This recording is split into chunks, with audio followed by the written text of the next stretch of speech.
We are opening our analysis today to explore the extraordinary life, the truly record-breaking career, and the unique creative contributions of Al Jaffee. Right. He was, of course, the longest-running contributor to Mad magazine, and he recently passed away at the remarkable age of 102.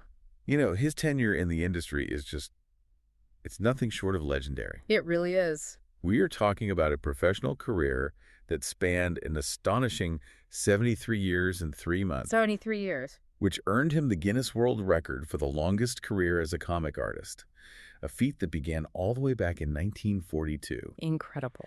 And his work, it didn't just exist within American satire for the better part of 7 decades. It really helped to define it. That kind of longevity it's almost unfathomable in any creative field. It is. And the material we have compiled for this gives us such a fascinating look at what shaped him, his uniquely challenging and frankly complex childhood, and the foundational roots of his satirical perspective, which he himself called anti-adultism. Right, that's his term. His technical mastery, and of course, the enduring cultural footprint of his signature creation, the Mad Full Den.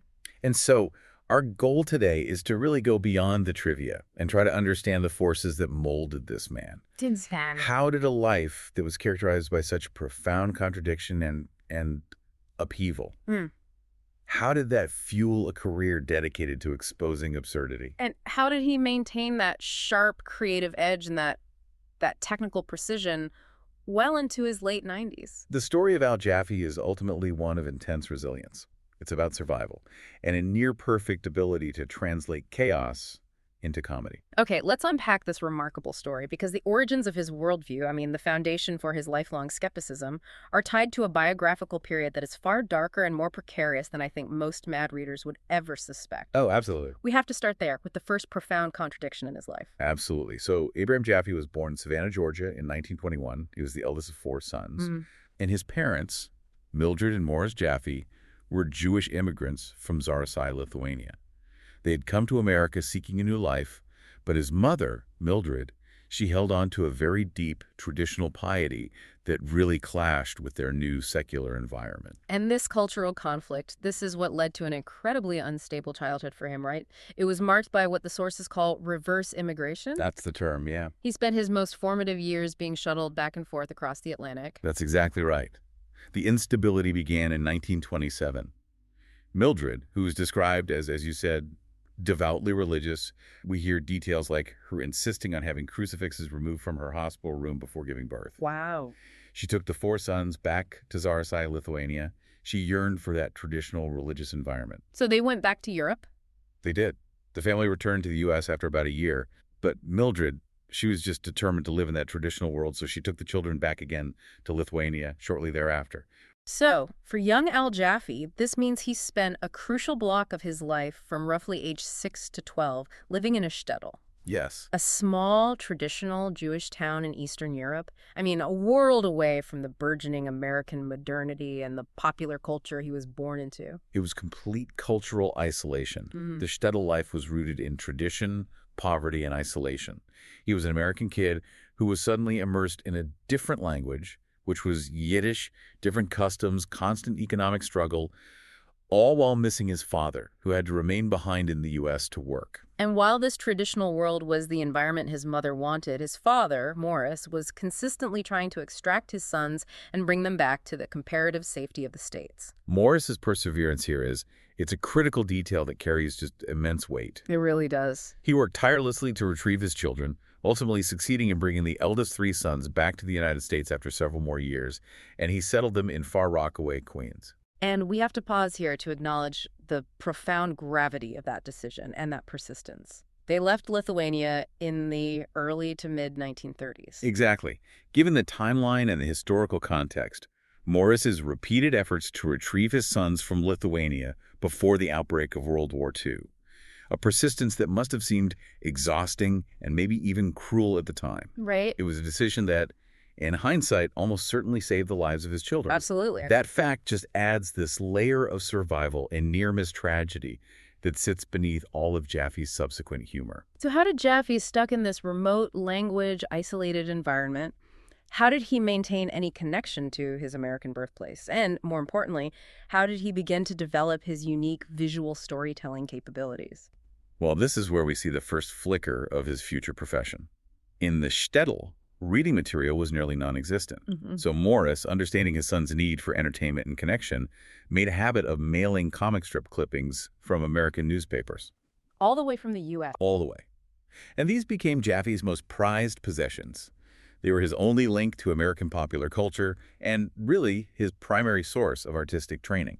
So these fragile pieces of paper clipped from the American funnies were literally his lifeline and his art school. Precisely. They were scarce, and because of that, they were highly valued. Jaffee became locally renowned in Zarisai for his ability to trace these figures, particularly characters like Little Orphan Annie, in the sand. In the sand. And this skill, it wasn't just for entertainment. The sources note it served a practical purpose. It allowed him to entertain his friends, and it even served to pacify local bullies who were fascinated by the American figures he could reproduce. So he learned very early on the power of visual narrative to command attention and manage dangerous situations. Exactly. The narrative of this period, unfortunately, as we alluded to, culminates in tragedy. It does. While the three older sons were back in the U.S., Jaffee's youngest brother, David, was the last to return. He arrived in 1940. Just in time. Just months before the horrific events of the Holocaust unfolded, which resulted in the mass murder of much of Zarisai's Jewish population. And his mother. The materials we reviewed indicate with deep sadness that Jaffee's mother, Mildred, was apparently among those who perished. That backdrop of survival, of loss, and that ever-present awareness of what if? What if they hadn't left? What if his father had given up?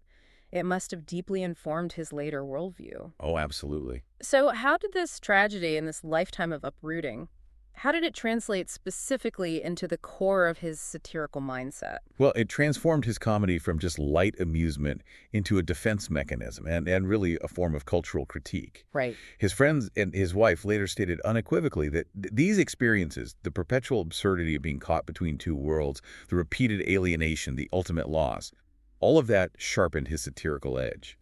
He saw authority figures, whether they were parents or religious leaders or bureaucrats, as often illogical and oppressive. And this is where that famous term anti-adultism comes in. Yes.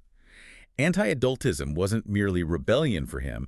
It was an objective analysis of institutional incompetence. He learned to spot nuances and hypocrisies that others missed, especially in the semantics of the English language and the unspoken rules of society. So he recognized that the world was run by flawed, often deeply absurd adults who lacked the very common sense they demanded of children. That's it, exactly. And that perspective became the bedrock of his career. It was a refusal to take the official narrative seriously. That makes perfect sense. His satire always feels pointed, doesn't it? It feels exasperated, rooted in the genuine pain of recognizing stupidity, not just inventing it for a gag. Now, returning to New York after his final repatriation, he found himself in the perfect environment to capitalize on this budding talent. He did. Jaffee was fortunate enough to attend the High School of Music and Art in New York City in the late 1930s, and this school proved to be an unexpected and potent incubator for future cartooning talent. And this is where he met the foundation of the MAD team before MAD even existed, correct? Absolutely. Yeah. His classmates included some of the future giants of Mad magazine, Will Elder, Harvey Kurtzman, who would become Mad's first editor, right, John Severin, and Al Feldstein, who succeeded Kurtzman as editor. It was just an astonishing concentration of talent in one high school. A direct pipeline into the post-war American humor industry.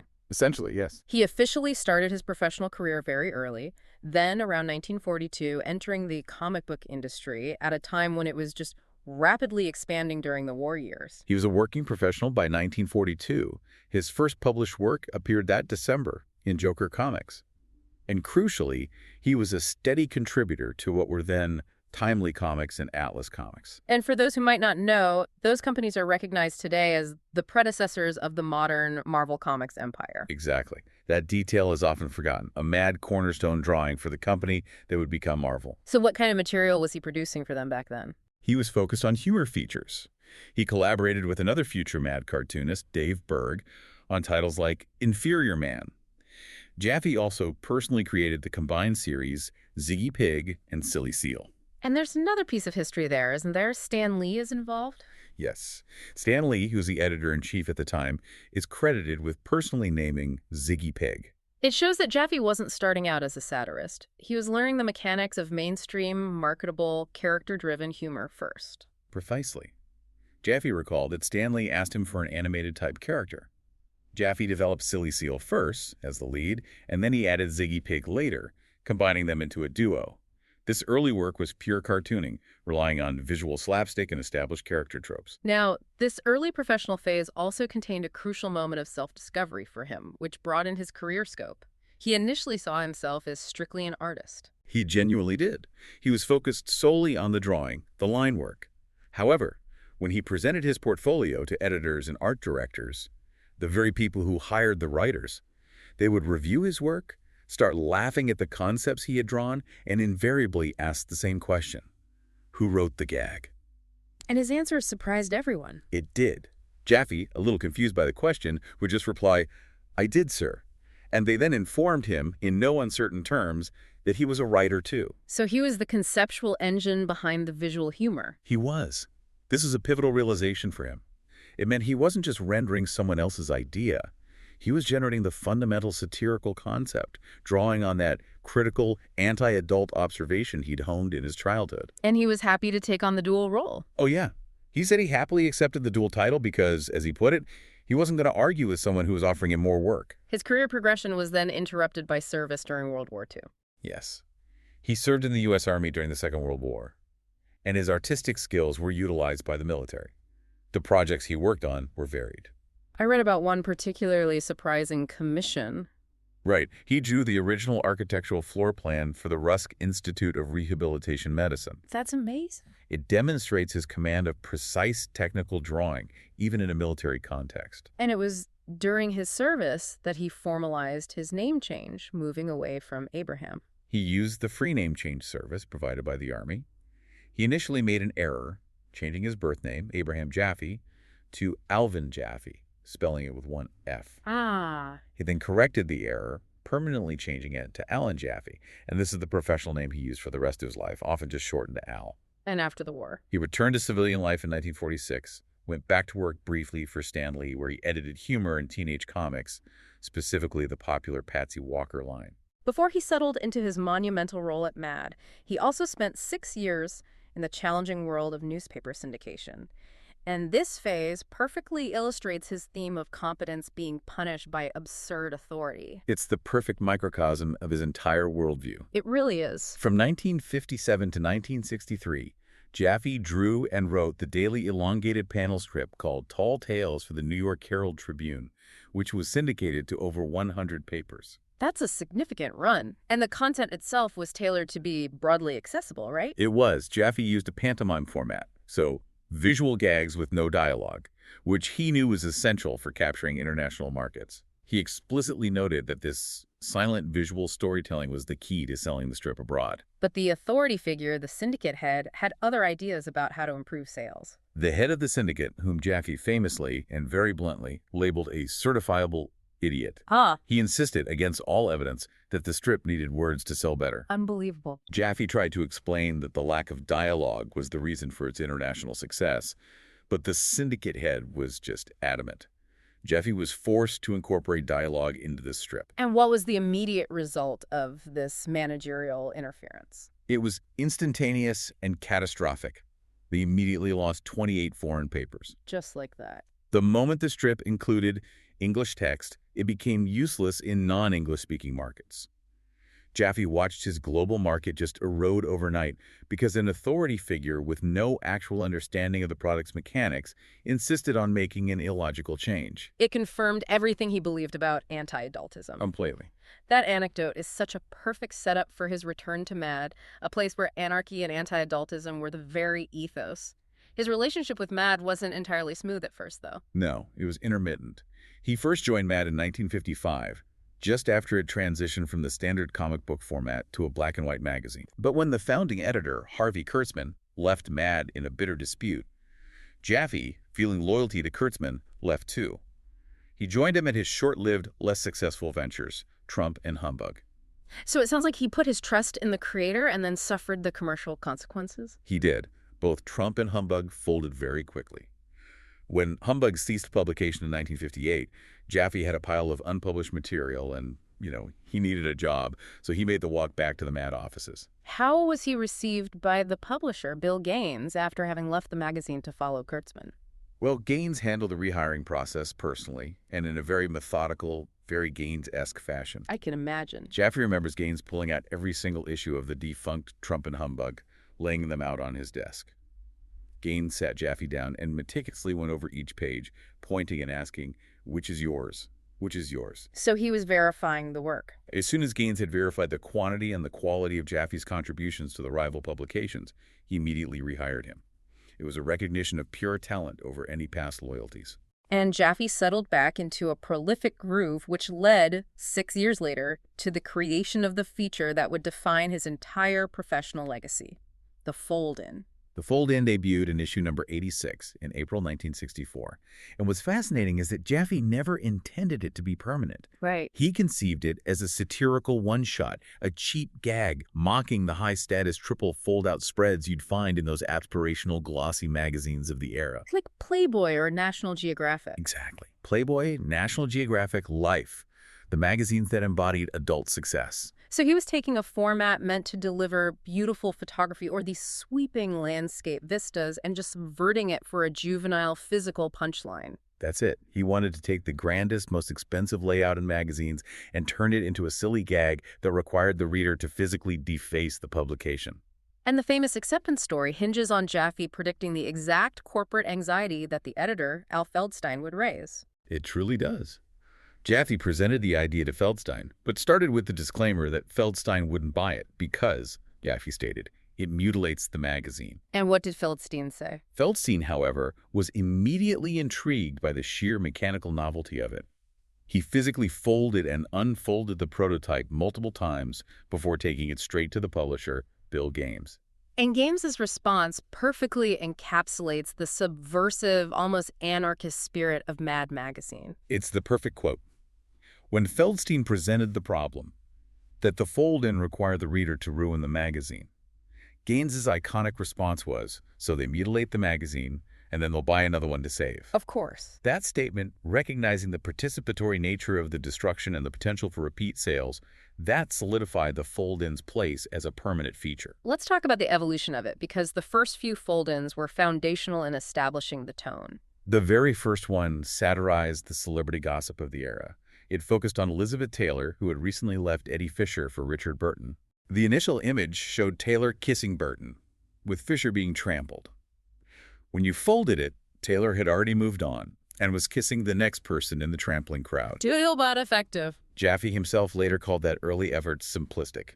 But it proved the core concept worked visually. And they moved quickly into some pretty ambitious technical experiments. We did. By the third fold-in, Jaffee even experimented with the geometry. It didn't use the standard vertical fold. It used a unique diagonal folding design to reveal the four members of the Beatles suddenly going bald. Symbolizing the fleeting nature of their pop stardom. Exactly.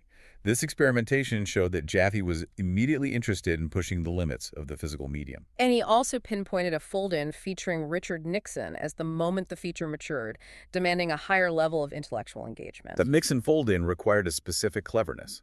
It moved beyond simply showing characters moving or changing costumes. It required the initial image to hold up as a composition on its own, while being designed to collapse into a new, pointed political or social critique. And that set the standard for the technical and conceptual dual requirement that defined the fold-in for the next 50 years. This brings us to the astonishing technical genius behind the fold-in. We have to really emphasize the manual difficulty here. This wasn't just a drawing, it was an act of precise, pre-calculated geometry. It truly was an exercise in spatial visualization and meticulous manual labor. Jaffee typically spent about 2 weeks working on a single fold-in, and his method was utterly counterintuitive because he had to start with the punchline. Walk us through that backward process. Okay, so first, he would create the finished, folded answer image, the hidden picture. Right. He would then physically spread those two parts apart. This gap that he created in the middle became the complex, confusing, and often highly detailed center image, what he called the throwaway portion, which had to blend visually with the outside strips, but would be discarded in the fold. So he was literally designing the visual noise that masked the clean, final image. Exactly. He used tracing paper to map out this central, deceptive filler image. He then transferred the entire combined image onto stiff illustration board using carbon paper. And how did he keep track of it all? To keep track of his progress, what was the real line and what was the filler, he would often mark the elements he had painted or inked, using distinct colored pencils, like red or green, distinct from the black pencil of the initial drawing. The alignment required incredible planning, especially dealing with the space of the magazine gutter, which separates the two pages. I mean, any minor error in calculation meant the entire gag would fail to align when it was printed. The precision required to account for paper shrinkage, printing tolerance, and the physical fold near the gutter is staggering. Especially when you remember he was doing this without modern digital tools. Right. No Photoshop. No. He was working in 2 dimensions, predicting the alignment in a simulated 3-dimensional movement. And the detail that confirms his visual mastery is that he couldn't even test his own work. That is the most astounding element. Because the illustration board he used for the final painting was too thick and stiff to fold, Jaffee openly stated that he never saw the finished, folded punchline image until the magazine was published. He had to trust his geometric calculations and spatial visualization entirely. Completely. His brain was the computer, the ruler, and the calibration tool. Mad's art director, Sam Viviano, noted that the brilliance of the fold-in is entirely lost on younger generations who rely on software like Photoshop to perform these visual manipulations instantly. It really speaks to the manual precision of the era. He was a true craftsman. He relied solely on his physical skill, only ever using a computer for simple typographic manipulations that were required for certain fold-in tricks. The technical accomplishment simply cannot be overstated. And this commitment to the feature led to an astonishing run of longevity. It's unmatched. Between April 1964 and April 2013, a near 50-year span, only one issue of Mad was published that lacked new material from Al Jaffee. Just one. The fold-in appeared in almost every issue from its debut until 2020. No other writer or artist had such a continuous streak. The fold-in transcended being a gimmick, and it really entered the cultural lexicon, becoming part of the shared American vocabulary. We have Jaffee's own confirmation of this. He recalled watching Jeopardy! Where a clue was presented about the feature, and the contestants immediately and correctly responded with the word fold in. Wow. He realized then, with some pride, that he had essentially created a new word in the English language, specific to his mechanical creation. And the reverence for the artistry was so high that it created this interesting behavioral conflict for the reader, which was noted by other famous cartoonists. Gary Larson, the creator of The Far Side, he articulated the reader's dilemma perfectly. What did he say? He noted that readers would slowly and carefully fold the back cover, doing everything they could to avoid creating a permanent crease. And why? Because the pre-folded artistry Jaffee's drawing, the shading, the sheer quality of the original illustration was so amazing that readers didn't want to deface or mutilate the page, even though mutilation was the entire point of the gag. That detail really reinforces the high quality of the work, even when the image was just the confusing throwaway part. Right. Now, beyond the fold-in, Jaffee had another signature feature, snappy answers to stupid questions, which embodied his core philosophy in a different way. Indeed. All of Jaffee's output stemmed from a unified worldview, which was eloquently summarized by the writer Will Forbes. And that was, to be alive is to be constantly beleaguered by annoying idiots, poorly designed products, and the unapologetic ferocity of fate. Competence and intelligence are not rewarded in life, but punished. The sheer volume of human stupidity provides the fuel. Yes. And what was the genesis of snappy answers to stupid questions? Right. He said it had a very specific and painful personal catalyst. He revealed that he was undergoing a difficult divorce when he started the feature. He used snappy answers, which provides these increasingly hostile or cutting put-downs for inquiries that were either obvious or unnecessary, as a therapeutic release. So it's personal. He openly stated that the feature allowed him to get a lot of his hostility out, translating that personal turmoil and frustration into brilliant, aggressive satire. So emotional pain became highly structured, aggressive humor. But Jaffee's output wasn't just satire. He had the mind of a meticulous technician, which really shone through in his highly detailed drawings of ridiculous inventions. He was a visual engineer of the absurd. He contributed hundreds of articles, often focusing on gadgets and new inventions presented in that elaborately detailed blueprint style. This technical precision was a defining hallmark of his work. And his fellow artist, Sergio Aragonés, praised this aspect, saying that Jaffee's drawings had a special quality. Aragonés noted that Jaffee's brilliance meant that no matter how silly or impossible the idea was, the drawing itself always made the machine look like it worked. Why was that? Because Jaffee was not only an artist, but a technician as well. He understood how gears and levers and wiring should look, and that lent technical credibility to the most impossible concepts, fooling the eye into believing the absurdity was functional. And this combination of observation and technical drawing led to some uncanny predictive moments in his career, satirizing concepts that later became real inventions. This is one of the most astonishing aspects of his career. Jaffee's satiric concepts often predated common technologies by decades. He wasn't inventing them, but his ability to imagine technological solutions, or more accurately, the absurdity of future over-engineered solutions, was far ahead of the industrial curve. Can we detail some of those examples? They really show the timeline disparity. Absolutely. I mean, think about the phone features we take for granted. Jaffee featured concepts similar to telephone redial and electronic address books in his work as early as 1961. 1961. In 1965, he satirized snowboarding, years before it became a popular sport. And perhaps the most remarkable predictive moment was in 1967, when he drew a precursor to the computer spell checker. Long before personal computers were even a mass-market concept. Exactly. Satirizing a spell checker in 1967, when everything was still analog, is extraordinary. How did he capture that concept visually? Well, his gag focused on the human element and technological overreach. He designed a machine that would mechanically review and flag spelling errors in a typewritten document. It was a bulky, absurd device. But Jaffee drew the mechanisms, the levers, the sensors, the input paper stream in such a way that the reader believed, just for a moment, that this ridiculous, complicated machine could actually work. And that forward thinking continued well into the 70s and 80s. Yes. In 1979, he satirized the inevitable escalation of shaving technology, mocking the future concept of multi-blaze razors. And in 1982, he designed concepts for graffiti-proof building surfaces. We even hear about an inventor who was directly influenced by Jaffee's satirical work. That's right. The sources note that an inventor explicitly thanked Al Jaffee in a patent file for a self-extinguishing cigarette, citing the cartoonist's concept as direct inspiration for his real-world product. Jaffee, ever humble, always downplayed this predictive talent. He simply said that he could imagine those things because he could see the obvious holes and annoyances in existing products, but he never had to deal with the practical problem of how to manufacture them. Beyond technology and consumer frustration, he also briefly dipped into direct socio-political commentary during a major national conflict. Right.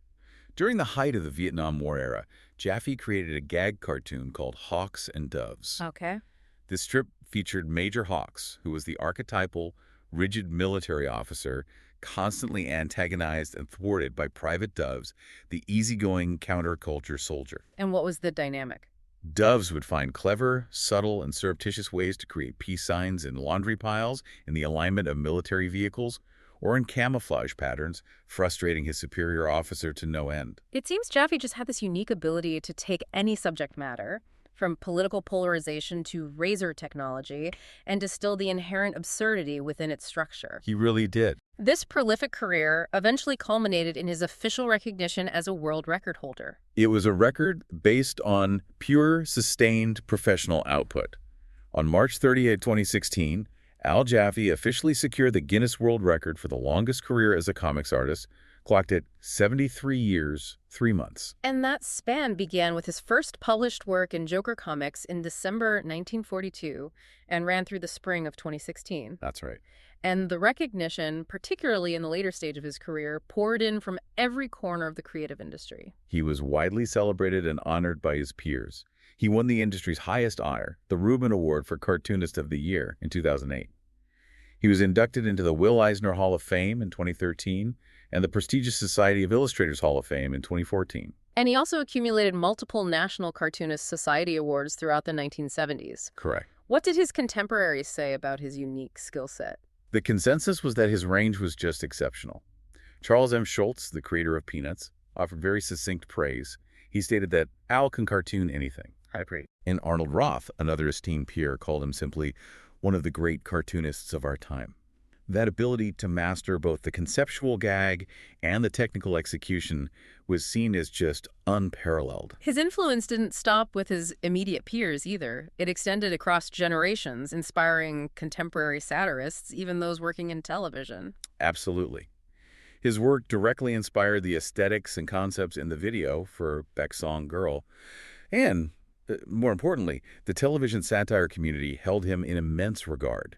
When The Daily Show was putting together its book, America, they asked Jaffee to contribute a fold-in. Right. And the entire production crew insisted that he deliver the artwork in person. Why the insistence on a personal delivery? Well, Jaffee recalled that Jon Stewart, Stephen Colbert, and the writers told him that their show and their entire approach to current events and media critique was directly inspired by the work done at Mad Magazine. Wow. They emphasized that they considered Jaffee and his colleagues their creative predecessors, saying, "Without you guys, we wouldn't be here." That's a powerful acknowledgement of Mad's lasting impact on the field of satire. And Stephen Colbert gave him a tribute that was pure, hilarious, Jaffee-esque absurdity. It was perfect. For Jaffee's 85th birthday in 2006, the Colbert Report aired a segment featuring a fold-in birthday cake. A cake? A cake! The message was lengthy and effusive, praising him for his professionalism. The initial message on the cake read, "Al, you have repeatedly shown artistry and care of great credit to your field." And when folded. When the center portion of the cake was folded or removed, the remaining lettering on the ends revealed the brutal, hilarious punchline, "Al, you are old." A classic snappy answer delivered with affection and zero apology. Exactly. After nearly 80 years in the business, when did this influential record-setting career finally reach its conclusion? Jaffee formally announced his retirement in June of 2020 at the age of 99. And interestingly, his last original fold-in had actually appeared in the June 2019 issue. That specific fold-in had a fascinating backstory. He completed it 6 years earlier, but Mad initially rejected it due to some temporary sensitivities around gun violence at the time. So even the masters are subject to editorial shifts. Always. And his final piece of published work for Mad had a deeply personal and poignant history. It was a final act of incredible foresight. His absolute final published fold-in, which served as a personal farewell to his readers, appeared in the August 2020 All Jaffee tribute issue. And that one was planned well in advance. He had actually prepared this specific farewell 6 years in advance, initially intending it for publication after his death.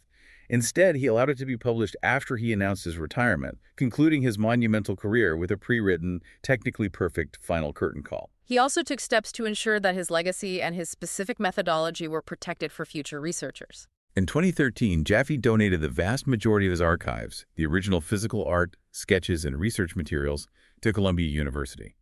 This guarantees that researchers and future cartoonists will have access to the physical proof of his technical genius, showing exactly how he solved those geometric puzzles without digital aid. Al Jaffee passed away on April 10th, 2023, at the age of 102. Yes, from organ failure. We have spent time exploring the incredible journey of Al Jaffee, a man whose complex childhood experiences, the perpetual cultural alienation, the constant upheaval, and the immense foundational tragedy fueled a satirical fire that lasted nearly 8 decades.